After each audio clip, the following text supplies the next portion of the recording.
Yuk, kita mulai yuk.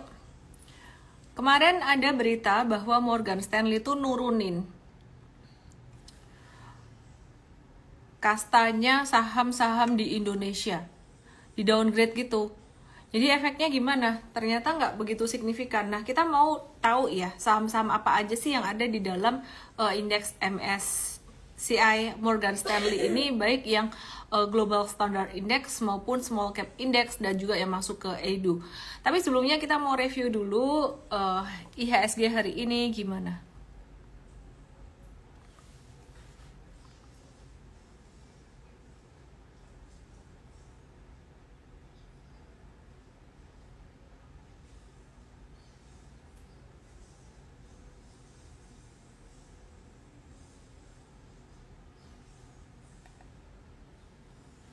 Oke, ya perhatikan ya, hari ini IHSG agak-agak terkoreksi, tapi dia ketahan area support. Ketahan area support kuat di 6796.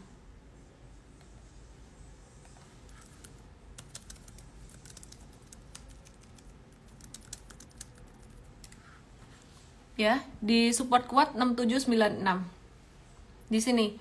Nah, terus ternyata downgrade dari dari Morgan Stanley ini nggak terlalu ngefek ya ke market saat ini, karena memang beberapa saham big banks sudah sangat terdiskon, valuasinya tuh udah sangat terdiskon. Terus ada yang bilang ditahan Pak PP nih, karena big bank saat ini juga masih net sell loh. Kita lihat ya, net sell-nya berapa sih big banks itu? Dia net sell-nya total 804 miliar, 804,85 miliar. BMRI ini ada net sell 246,6 miliar. BMRI ya, kita coba lihat BMRI gimana kabarnya.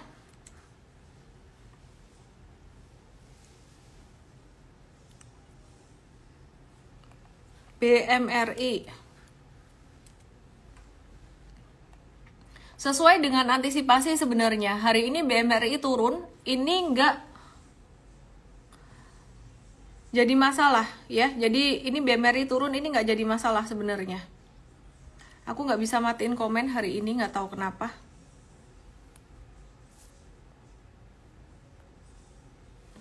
Oke. Jadi I'm so sorry kalau yang minta matiin komen. Oh, ini bisa nih. Ya.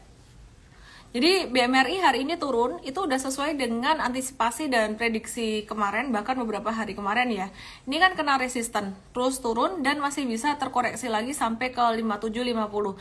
Jadi kira-kira kalau nggak ada berita tentang Morgan Stanley yang nurunin kastanya saham-saham di Indonesia ini juga akan tetap turun, BMRI-nya akan tetap turun. Ingat ya, batas bawahnya masih sama di 5775. Nah, terus kemudian selain BMRI, aku mau review, meskipun masih dijual di net sell cukup gede 87,2 miliar. Kita lihat BBNI. Nah, aku mau update fundamentalnya BBNI ini. Big Banks aku bahas di depan ya. Ini BBNI. Coba diperhatikan.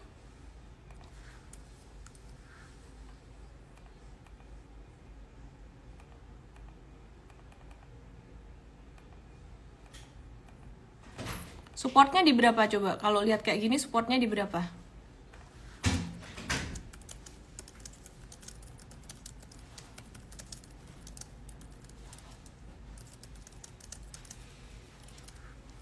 Supportnya masih di area 4.400, di area 4.400 di sini ya.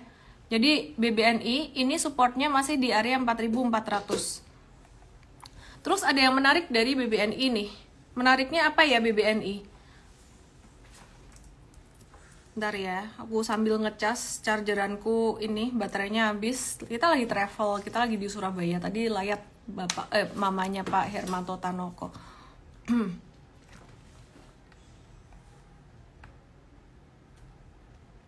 Sorry ya, ngecas dulu nih. Oke, balik lagi ke BBNI. Jadi BBNI ini turunnya udah nggak signifikan lagi, udah sesuai dengan antisipasi dan prediksi kita kemarin ya, di area 4.400. Nah, BBNI ini dia menunjukkan peningkatan kualitas kredit dan permodalan yang kuat gitu.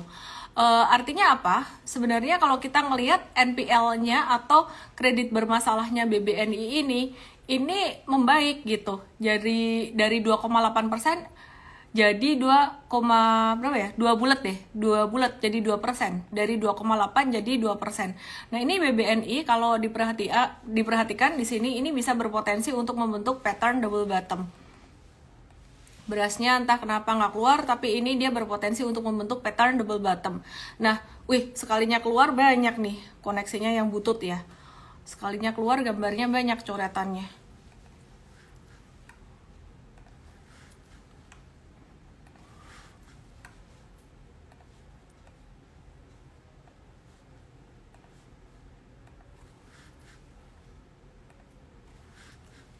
Oke. Nah, ini dia bisa membentuk double bottom. Ini udah sesuai dengan antisipasi dan prediksi kita kemarin ya. Jadi bahwa saham big banks kayak BBNI ini juga masih bisa terkoreksi. Beberapa hari kemarin kena resistennya di 4770, potensi mantul. Kenapa? Ada data yang bagus malam ini dari Amerika. Tapi sebelumnya aku mau review dulu buat BBNI ini. Ini ada yang menarik dari data fundamentalnya BBNI ya. Dengan NPL-nya dia atau tingkat kredit macetnya BBNI ini membaik dari 2,8% jadi 2%-an pada kuartal 1 2024 ini dibandingkan dengan setahun yang lalu. Itu berarti cost of credit-nya tuh jadi lebih efisien gitu. Jadi cost of credit-nya tadinya dianggarkan 1,4%, ini cuma 1%. Nah, cost of credit itu apa sih? Cost of credit itu biaya yang dikeluarkan oleh bank buat nutupin resiko kerugian dari potensi gagal bayar ya. Jadi ini adalah cara bank untuk melindungi diri dari potensi kerugiannya. Semakin tinggi resiko kreditnya atau semakin tinggi NPL-nya, maka biaya yang harus dikeluarkan atau anggaran yang harus dikeluarkan untuk cost of credit ini menjadi semakin besar. Jadi, cost of credit itu dengan kata lain merupakan ukuran seberapa banyak bank perlu menyimpan dana cadangan untuk mengatasi kemungkinan kredit macetnya. Nah, maka dari itu, kalau bank NPL-nya semakin rendah, otomatis semakin bagus, karena cost of credit-nya semakin rendah juga.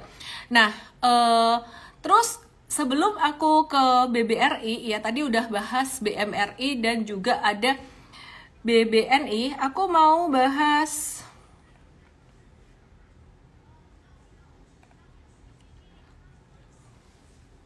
ada Bang Arto. Bang Arto ini sebaliknya ya, Bang Arto ini dia lagi naikin bunga deposito. Nah, kalau Bang Arto naikin bunga deposito, ini berarti nanti bunga kreditnya juga bisa naik juga gitu. Dan kalau naikin bunga deposito berarti ada biaya apa? Kalau tadi kredit ada namanya cost of credit, kalau naikin bunga deposito ini ada yang namanya cost of fund atau biaya untuk bunga deposito itu sendiri. Nah, sebelum aku ke perbankan yang lain yaitu ke BBRI dan ke BBCA, aku mau nyelipin satu Arto di sini.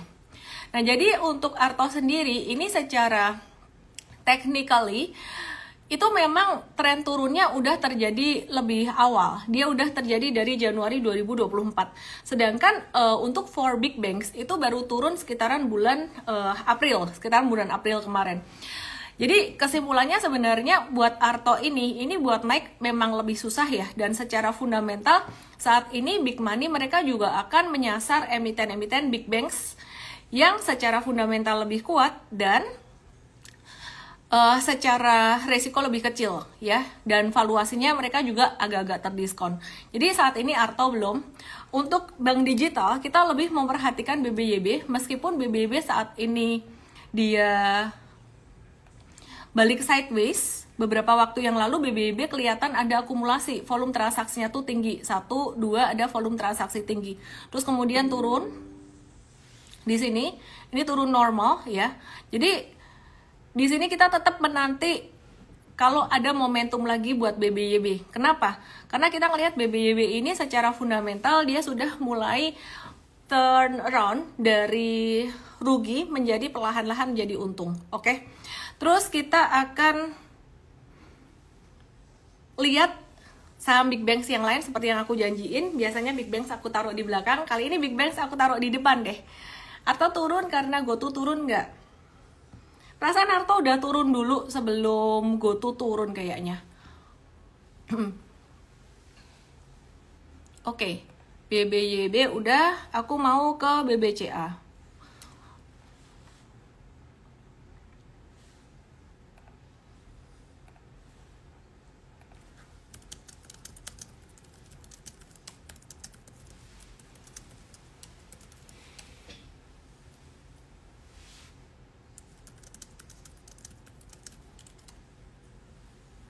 Oke, kita lihat BBCA ya. BBCA support kuatnya kemarin kita taruh di angka 9.000 sampai 9.100 ya, 9.000 sampai 9.100. View-nya masih sama, masih bisa turun ke angka itu. Jadi nggak usah dipusingin sebenarnya. Kenapa sih Big Banks merah terus? Nggak loh, Big Banks itu udah sempat naik dikit dan kemudian kalau turun lagi itu dari bekas naiknya dia gitu. Jadi perhatikan di sini. Ini dari bekas naiknya terus dia turun gitu. Jadi udah saya rasa ini udah mulai apa ya, mulai agak mereda gitu. Jadi koreksinya udah mulai agak mereda.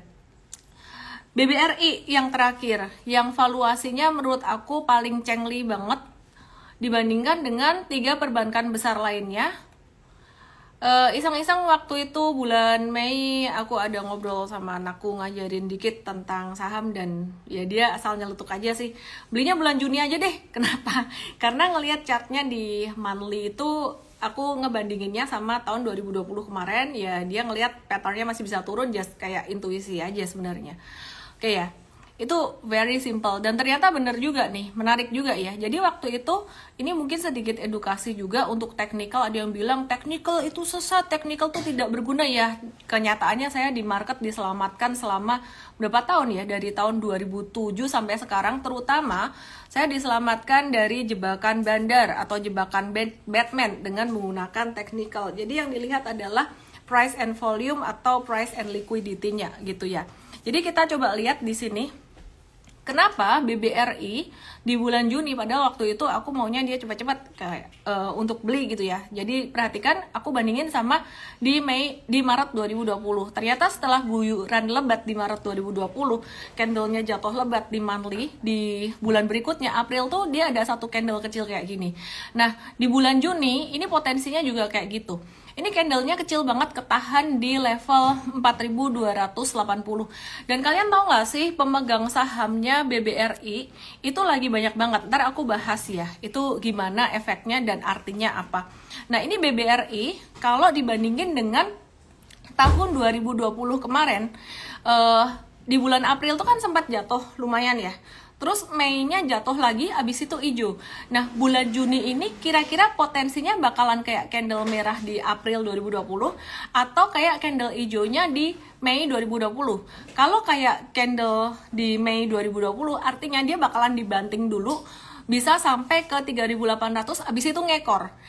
Intinya, mau dibanting sampai ke 38 ataupun enggak dibanting sampai ke 38, sebenarnya sekarang secara teknikal tuh BRI udah murah.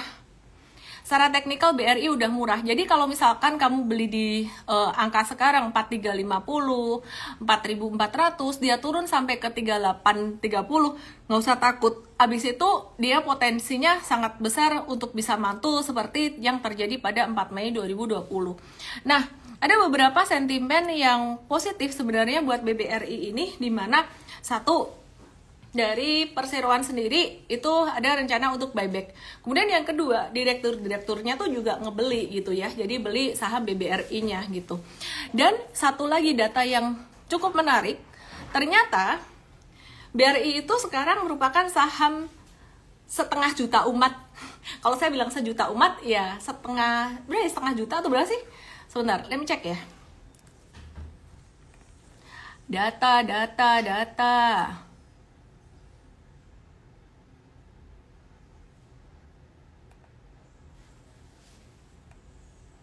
Hmm, 517.854 itu melebihi pemegang sahamnya BCA.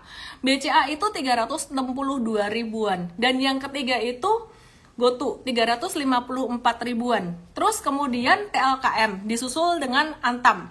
Jadi yang menarik setelah Antam tuh ada Friend. Jadi banyak banget nyangkuters nih, 224.146 orang. Terus disusul dengan BBNI dan BMRI. Nah, jadi top 1 2 3 4 5 6 7 top 8-nya jumlah investor terbanyak, saham dengan jumlah investor terbanyak tuh yang satu BRI 517.000 lebih, kemudian yang kedua BCA 362.000 lebih, GoTo 354.000 lebih, TLKM 230.000 lebih, Antam 228.000 lebih, Friend 224.146, 224.000 lebih orang nyangkut di Friend. Kemudian BBNI 180 ribuan, BMRI 173.000. Oke ya? Oke, apa artinya BBRI ini di hold banyak banget orang? Artinya banyak yang megang saham BRI ini adalah retail. Waduh, kalau barangnya di retail artinya apa? Kalau barangnya di retail artinya sebenarnya itu tuh di fase atau stage 4. Kalau stage 4 tuh stage kapitulasi, big money tuh harusnya dia nggak pegang banyak barang gitu loh. Jadi memang barangnya banyak di retail. Ini bukan case-nya BRI ya. Jadi case-nya kalau di stage 4 itu pada umumnya saham-saham, terutama saham second liner, itu berarti barangnya tuh banyak di retail. Nah, kalau sahamnya banyak di retail, maka susah ngerek naiknya tuh susah.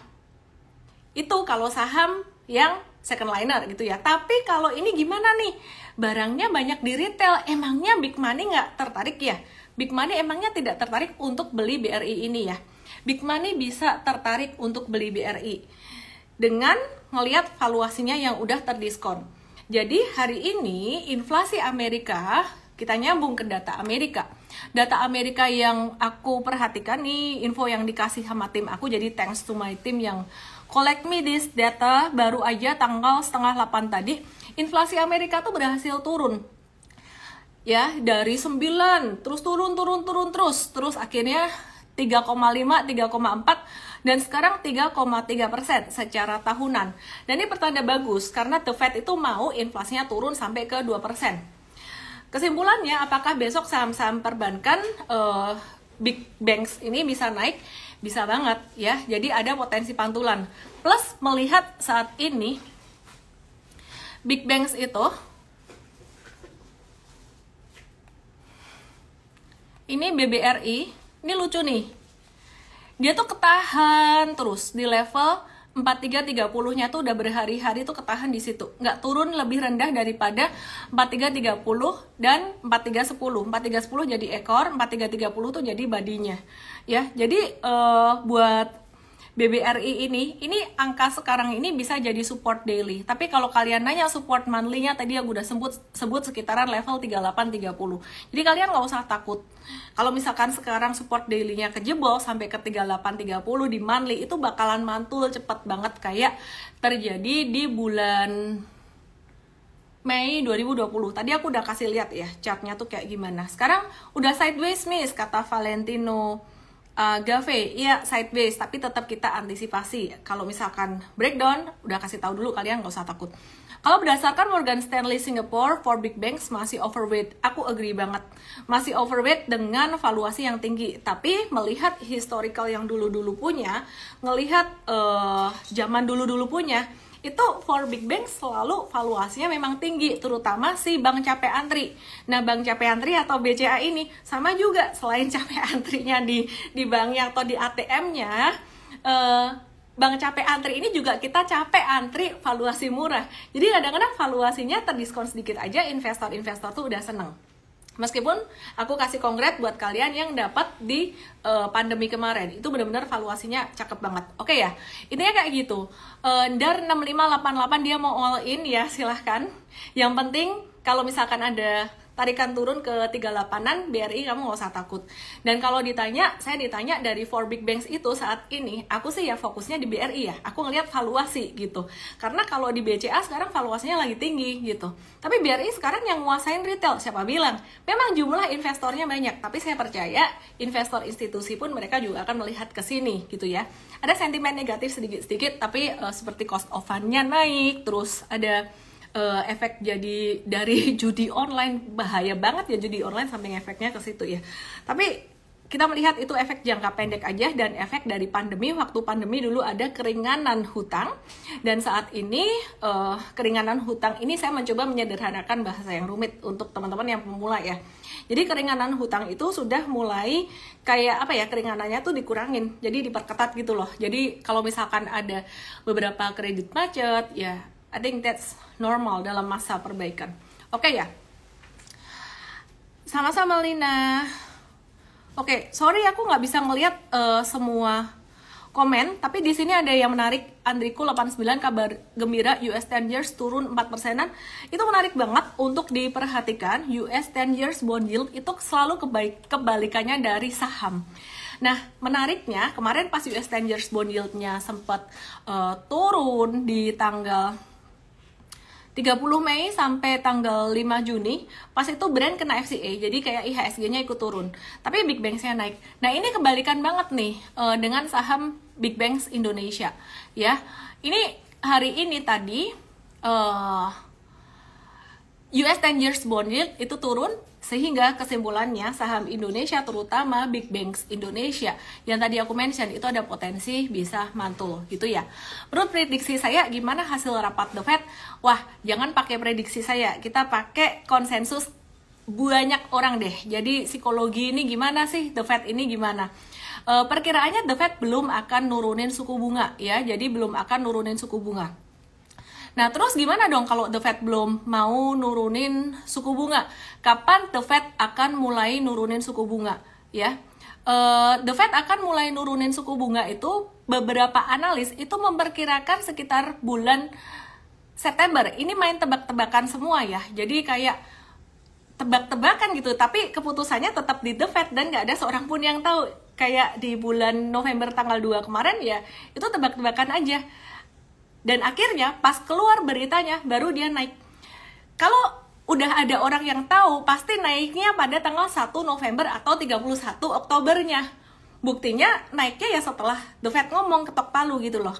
Ya, jadi perkiraannya The Fed ini masih akan menahan suku bunga, nggak akan naikin suku bunga, tapi bakalan menahan dan belum nurunin juga. Jadi menurunkannya kemungkinan sekitar di bulan September sampai dengan bulan Desember ya. Sebagian analis memperkirakan di September, sebagian di Desember. Terus ada juga yang memperkirakan di 2025. Jadi intinya kira-kira kalau kayak gitu kejadiannya, berarti saham itu bakalan naiknya sekitaran bulan September atau Oktober atau di akhir tahun. Jangan terlalu berharap banyak ya, jangan terlalu berharap lebih. Cuman kalau kita ngelihat cycle, kok tahun lalu tuh kejadiannya turunnya suku bunga tuh di November, barangkali di akhir tahun nanti bisa gitu, karena akhir tahun tuh biasanya muncul data-data yang cukup bagus gitu.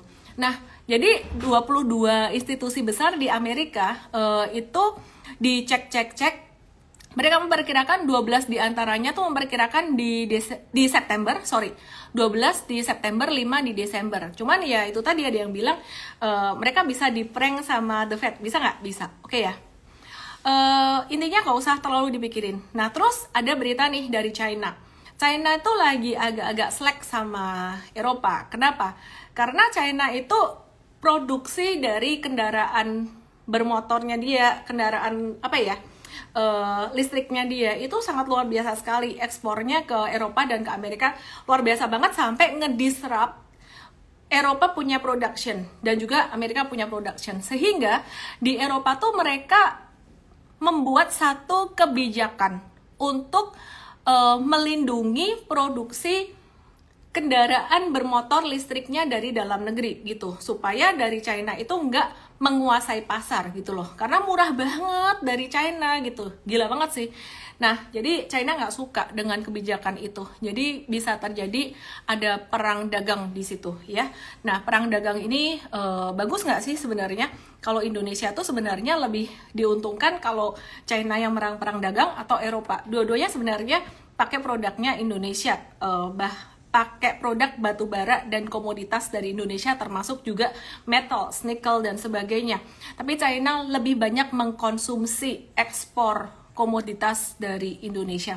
Sehingga kalau China menang, Indonesia juga kemungkinan besar akan lebih banyak diuntungkan. Nah, kalau untuk kendaraan listrik ini efeknya kemana sih? Ini bisa ke sektor metals sebenarnya, efeknya ke metals, dan juga untuk chip AI itu timah ya itu dipakai ya.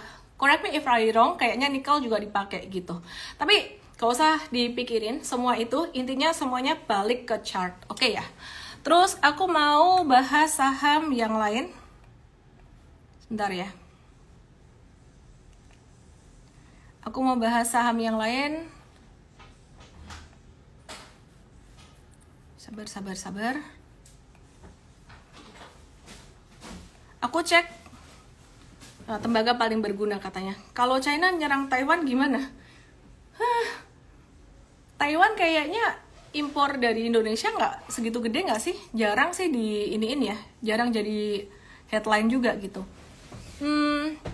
Update inflasi China. Secara tahunan sesuai ekspektasi, secara bulanan deflasi, jadi ekonominya belum terlalu kenceng. Oke, aku mau bahas saham-saham Morgan Stanley ya, saham-saham Indonesia yang masuk ke Morgan Stanley Index. Apa aja nih? Oke, yang pertama kita mau, kalau for big banks udah nggak usah dibahas ya, itu udah pasti BCA, BMRI, BBRI, TLKM dan sebagainya. Aku mau bahas saham yang masuk ke Morgan Stanley Index karena katanya kan di downgrade nih. Kalau di downgrade kita mau tahu dong saham-saham apa aja sih yang masuk ke situ.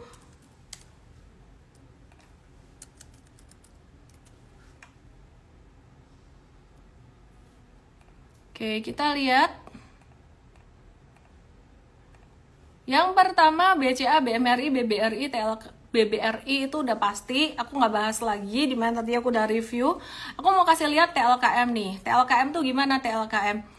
TLKM ini juga sama loh, dia lagi ketahan di area supportnya di 2800. Hari ini posisi-posisi nanggung masih bisa turun dikit sampai 28 atau 2740 ya. Terus kemudian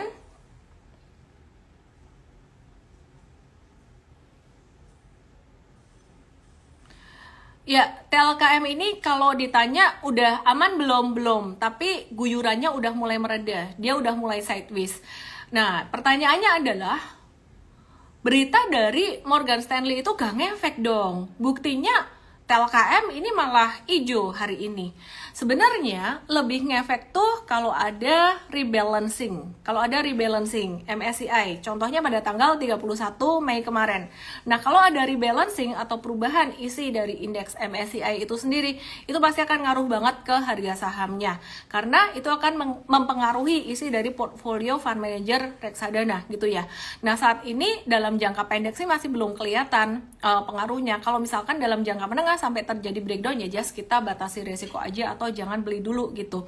Nah, sekarang kita mau lihat si TLKM ini gimana sih dalam jangka menengah panjang. Itu memang ada tantangan dari Starlink ya. Luar biasa banget sih itu sebenarnya disruption-nya. Dan Bang Elon sendiri meskipun dia Starlink masuk Indonesia, tapi investasinya di Indonesia itu nggak banyak loh. Jadi cuman kalau nggak salah 30 miliaran doang dan malah lirik-lirikan sama India, mau investasi gede di India.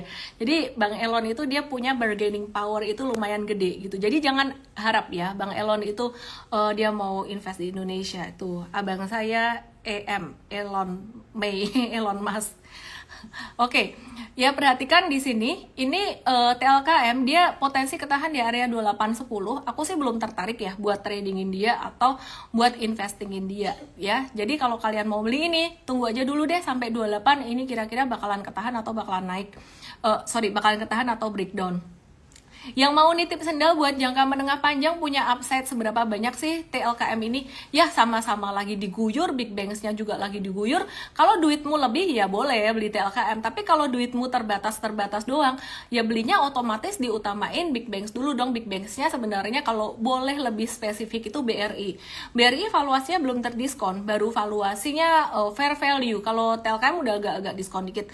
Dan TLKM ini di technicalnya dia itu di MA 200 monthly-nya super diskon banget secara teknikal ya. Cuman secara bisnisnya aku agak kurang suka ya dengan disruption dari Starlink itu sendiri. Kalau buat investasi ya buat diversifikasi aja atau alias Yang penting ada gitu aja.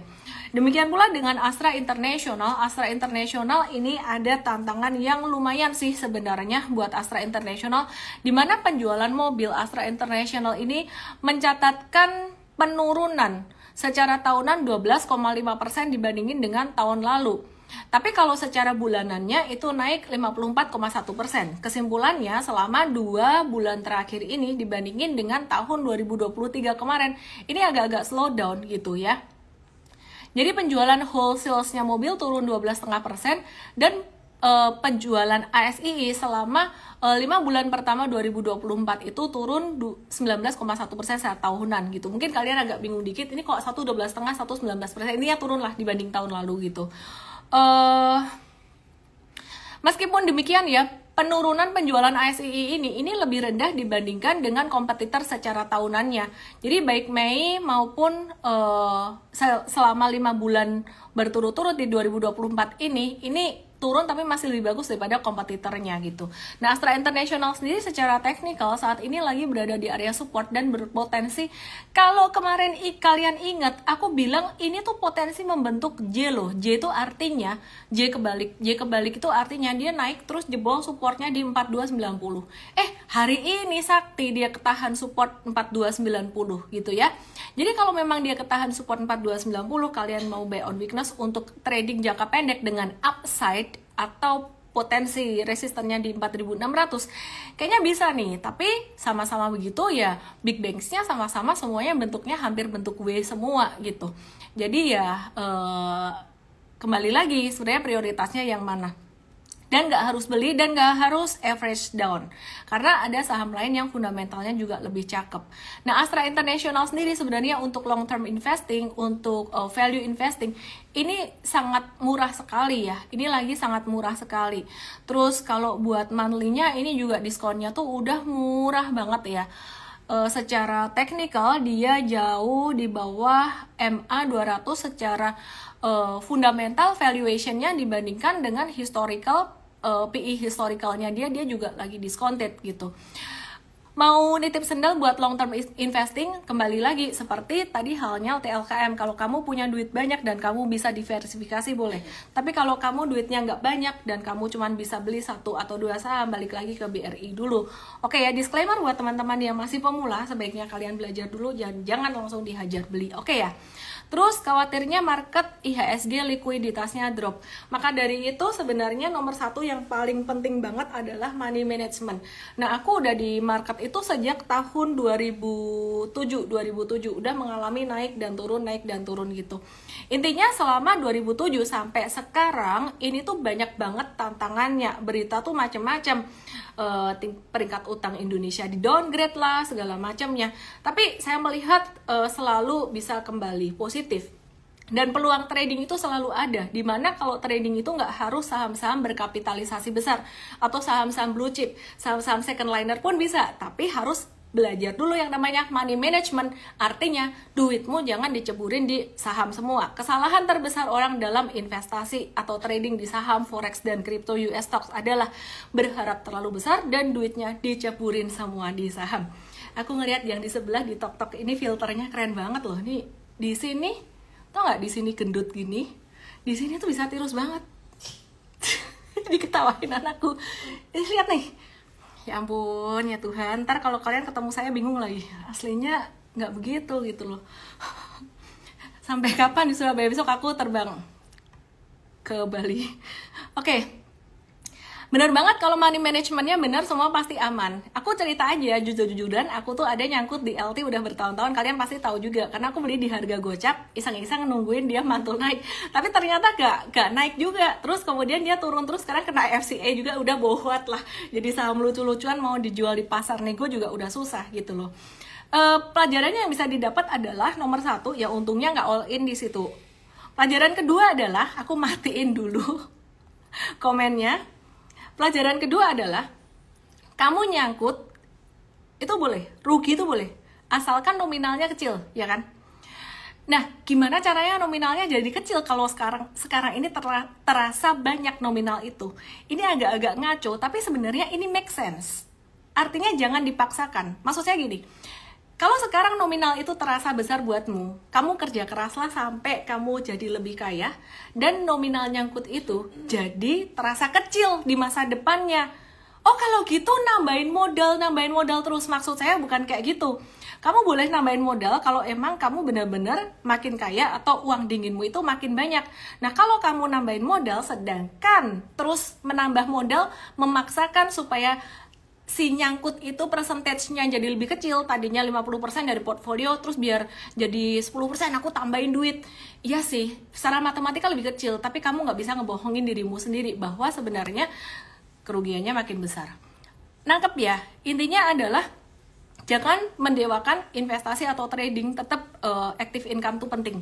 Oke, gak seksi ya, ajaranku tuh gak seksi, tapi menurut aku itu menarik.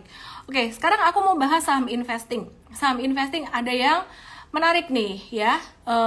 Disclaimer on, ini aku ngebahas Pakuwon tuh dalam konteks fundamentalnya. Secara teknikal dia lagi sideways. Thank you ya. Secara teknikal dia lagi sideways ya. Kalau Pakuwon tuh secara teknikal lagi sideways. Tapi secara fundamental aku suka emiten ini.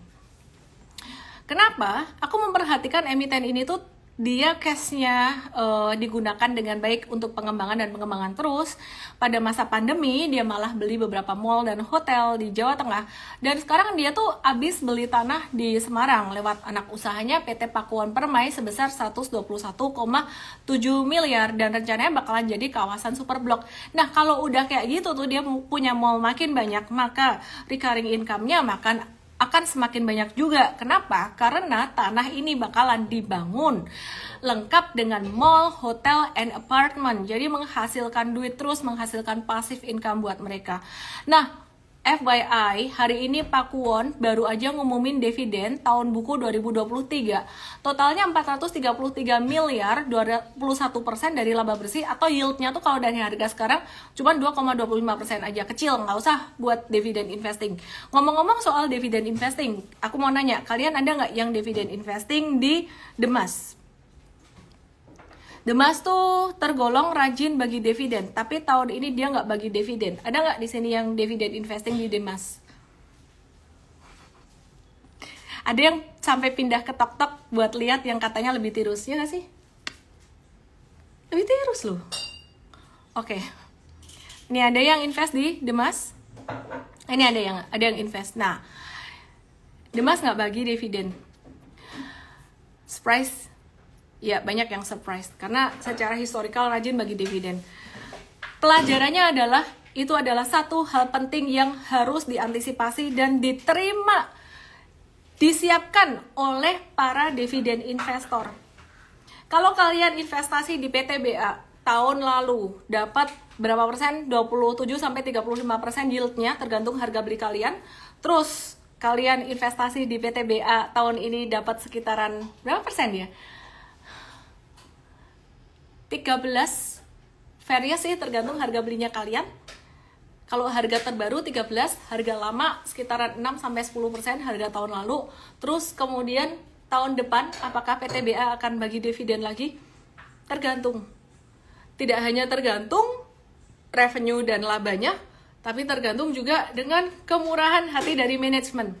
Kenapa saya pilih PTBA dibandingkan dengan ITMG dan lain-lain? Karena PTBA itu BUMN. Dan kalau BUMN biasanya lebih rajin bagi dividennya. Oke ya? Disclaimer, saya bukan lagi suruh kamu beli PTBA, tapi ini adalah case study tentang PTBA. Oke, terus aku mau bahas NISP. Bank NISP ini fundamentalnya cakep. Tinggal ditunggu aja diskon-diskonnya. Dan sekarang tuh sebenarnya udah turunnya lumayan signifikan. Pak Hindra ada ya? Dimas ya, ini ya, dia udah turun signifikan sampai level 1.200-an. Kalau bisa sih minta diskon lagi deh, kasih diskon lagi kalau ada guyuran lagi mau. Valuasinya belum discounted, ini kurang ya, kurang diskonnya kurang. Perusahaan ini secara fundamental bagus dan mau kasih tahu aja NISP itu baru aja akuisisi 100% Bank Commonwealth. Buat long term investing dicek dulu aja. Dari tadi long term investing trading dong, gimana dong trading? Oke lah, kita bahas trading ya. Mari kita lihat saham Papa PP. Banyak yang trading saham PP, Papa PP. ada yang trading, ada yang enggak. Aku bahas brand dulu, di mana disclaimer, emiten ini sangat tinggi resikonya, apalagi masih di FCA. Kabar-kabarnya katanya sih FCA-nya mau dilepas, tapi ya kita tunggu aja lah, kan itu kabar angin. Ya kabar angin, kabar nggak jelas gitu loh. Jadi jangan terlalu banyak ekspektasi dulu. Intinya ini brand beberapa hari naik, ini terang-terangan karena ada keterbukaan informasi, nggak pakai nomini, nggak pakai nama orang lain, pakai nama Pak Prayogo Pangestu sendiri. Mau tahu nggak kenapa nggak pakai nomini, terang-terangan pakai nama Pak Prayogo Pangestu? Itu ada message di baliknya. Message-nya adalah untuk menunjukkan ke kalian semua bahwa, woi, aku tuh pemegang saham di sini aja masih pede loh beli ini, ngapain lu nggak berani beli ini? Message yang disampaikan oleh manajemen atau pemegang saham yang mereka lagi buyback adalah itu, termasuk BRI. Ya, jadi direktur-direktur pada beli saham, message-nya tuh itu sebenarnya. Oke ya. Ini bukan disclaimer untuk beli brand, tapi aku mau kasih tahu aja bahwa emiten itu masih ada peduli-pedulinya dengan harga saham brand ini. Ini Fanny bilang mau ngelawan BEI ya. Ini kalau aku mau bikin meme lucu-lucuan ya. Pak Prayogo Pangestu melawan IDX, FCA, apa tuh? Oke, saham aku dibikin ARB terus. Aku borong aja biar naik, naik beneran. Jadi ini adalah Papa PP Power di sini. Kesimpulannya, sebenarnya yang punya power Papa PP, ya ditanya bisa naik nggak? Ya tergantung moodnya Papa. Kalau moodnya Papa lagi masih mau ngerek naik, ya masih mau beli-beli ya bisa gitu loh. Bukannya BlackRock ada punya ini, BlackRock nyangkut tahu gitu loh. BlackRock ada juga beli di bawah. Intinya singkat cerita, saham ini masih bisa naik, manfaatkan untuk keluar. Jangan coba-coba beli-beli di atas lagi, banyakan nanti kamu nyangkut. Yang nggak suka dengan saran saya ini dan masih mau beli di atas, itu adalah pilihan dan hak kamu. Oke ya, Albert Wijaya, karena target belum tercapai. Katanya, aku denger ya, bisikan-bisikan dari luar, katanya tuh targetnya 20.000 loh, Len, masa lu nggak mau sih? Kita nggak pernah tahu. Aku udah dari tahun berapa di market, dari tahun 2007 sampai sekarang. Yang katanya itu dari yang saya dulu, aduh culun banget ngedengerin katanya, selalu saya dengerin. Iya katanya, iya saya dengerin. Tapi mulai sekarang, mulai waktu itu saya nggak percaya katanya, saya percaya chart. Apa yang di depan saya ini ngelindungi dari semua yang terjadi di market. Oke ya. Tapi Papa ini ngasih cuan banyak di market loh. Iya, aku nggak sentimen kok. Kita sempat trading juga kok saham-sahamnya Papa ini. Bahkan kalau nggak salah di tahun 2000 berapa belasan dulu ya, aku tuh sempat cuan gede dari BRPT. Dan memang tarikannya tuh cakep. Ya ini contohnya saham cuan. Saham cuan itu kalau nggak salah nih M-Trade kemarin ada sempat trading saham cuan. Ini koneksinya lagi agak-agak butut gitu. Let me cek ya. Cuan. Oh ya ini, cuan 2-3%, dikit lah, kita langsung profit taking atau jualan ya. Jadi kita langsung profit taking, kenapa? Kita ngelihat dia bakalan turun bisa sideways gitu. Oke, projectnya di brand belum selesai. Jadi kalau kamu punya, manfaatkan untuk profit taking. Retail, remah-remah rengginang, ikan kecil mesti sadar diri. MAPI, Mitra Adi Perkasa, beberapa hari kemarin sempat masuk ke dalam watchlist kita. Mari kita lihat MAPI bagaimana. Masih ingat nggak watchlistnya kemarin apa aja? Masih sama loh. Misalnya malam ini bersemangat, padahal saya lagi lapar. Saya lagi lapar. Udah makan tapi lapar, gimana dong? MAPI itu beberapa hari kemarin masuk dalam watchlist kita karena sempat naik dan kita lagi nungguin pattern pantulannya dia. Nih, perhatikan ya. Ini ada pattern, twing satu, shoulder, kepala di bawah, shoulder lagi di kanan. Wih, ini pas kena support nih, mantul hijau, yo kita coba ya. Trading buy on weakness, ya ini sebenarnya spekulatif buy, spekulatif trading tadi. Dengan potensi upside jangka pendek di 1505. Ini trading doang nih, kita nggak pakai fundamental. Meskipun secara fundamental ada yang menarik juga dari MAPI, tapi kita trading doang, melihat ada potensi dia akan mantul dari 1405 menuju ke 1510. Hayah, dilarang makan di atas jam 7 malam. Oke, siap. MAPI, laporan keuangan kuartal 1. 2024. Penjualannya 8,78 triliun. Jadi ibu-ibu yang belanja di Mitra Adi Perkasa, kalian sudah menyumbang MAPI. Bukan cuma ibu-ibu sih ya, semua ya. 17,8% naiknya secara tahunan, tapi secara kuartalan turun 7,7%. Ini wajar, kenapa? Karena kuartal akhir 2023 itu pasti belanjanya tetap lebih banyak dibandingin dengan kuartal pertama 2024 gitu. Terus laba bersihnya secara tahunan naik 5,9%, laba bersihnya secara kuartalan naik 2,4% ya. Jadi masih ada pertumbuhan meskipun kecil gitu. Nah, yang menarik, specialty stores-nya MAPI ini mencatat pertumbuhan penjualan tertinggi sebesar 26,3% secara tahunan. Sebaliknya, penjualan F&B-nya dia itu turun 17,7% secara tahunan gitu ya.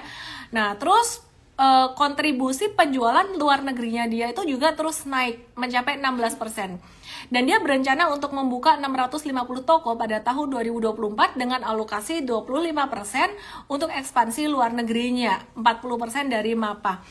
Intinya ya, MAPI ini secara fundamental menarik, cuman disclaimer kita lihat secara teknikal juga. Kalau sampai dia breakdown dari 14, sorry, aku cek dulu. Breakdown dari 1380, kita bye-bye. Oke. Kau tiam, apa kui?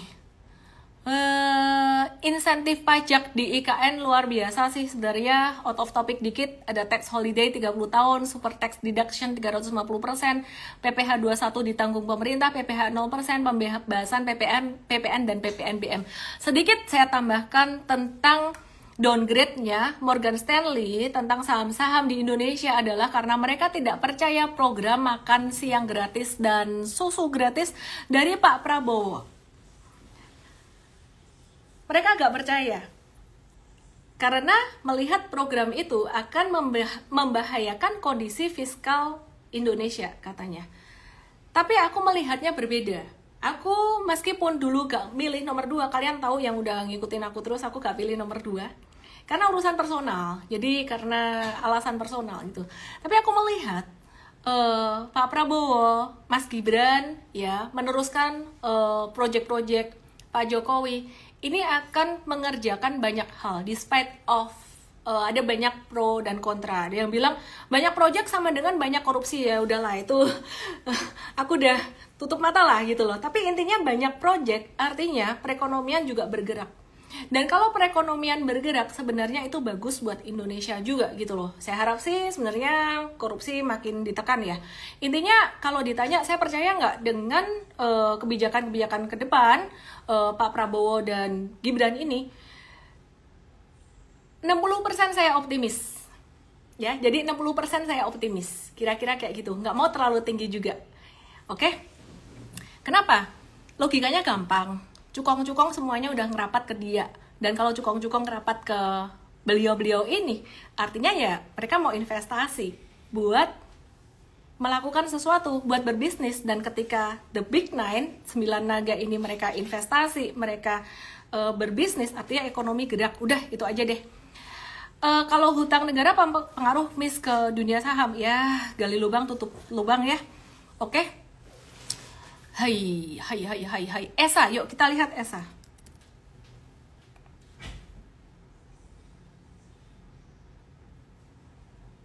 Oke, Brand tuh termasuk hari ini net sell asing loh. Mari kita lihat ESA, Surya Esa Perkasa. Kemarin ada anomali transaksi yang dia naik kenceng sekali, terus kemudian turun, dan dia ketahan di resistennya 840. Dia berpotensi gimana besok? Potensi ada normal correction ke 770-an. Kalau sampai dia breakout lagi, kalian mau beli ESA di breakout di sini. Ini hati-hati, jangan banyak-banyak ya. Jadi nominalnya jangan banyak-banyak ya, just nitip sendal aja. Kalau aku sih prefer wait and see aja dulu. Disclaimer, aku belakangan ini trading apa aja sih, curcol dikit ya untuk apa yang aku tradingin belakangan. Ellen, apa semua di tradingin? Enggak.